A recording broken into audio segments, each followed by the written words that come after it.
धरती पुत्र रामू की कहानी। बिहार के एक छोटे से गांव में रामू नाम का एक गरीब किसान रहता था।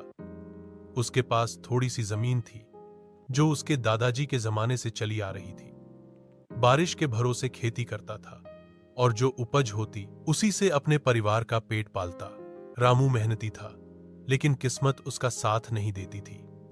कभी सूखा पड़ता, कभी बाढ़ आ जाती, तो कभी फसल की कीमत इतनी गिर जाती कि लागत भी नहीं निकलती।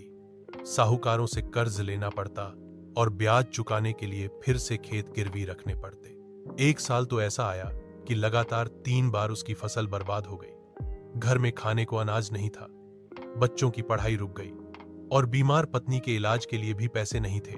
लेकिन रामू ने हार नहीं मानी। उसने सोचा, अगर हालात नहीं बदलते तो मुझे ही बदलना होगा। उसने अपने गांव के पास एक किसान प्रशिक्षण केंद्र में जाकर नई तकनीकों से खेती सीखनी शुरू की, जैसे जैविक खेती, ड्रिप सिंचाई और मौसम के अनुसार फसल चक्र। उसने गांव के कुछ नौजवानों को साथ लिया और मिलकर एक किसान समूह बनाया।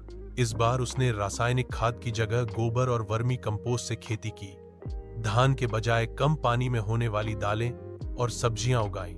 धीरे धीरे उसकी फसल अच्छी होने लगी और बाजार में जैविक सब्जियों की मांग भी बढ़ने लगी। रामू ने अब गांव में एक छोटी सी नर्सरी भी खोल ली, जहां वो पौधे और खाद बेचने लगा। आज वो न सिर्फ अपने बच्चों को अच्छे स्कूल में पढ़ा रहा है, बल्कि गांव के और किसानों को भी सिखा रहा है कि कैसे कम साधनों में भी सफलता पाई जा सकती है।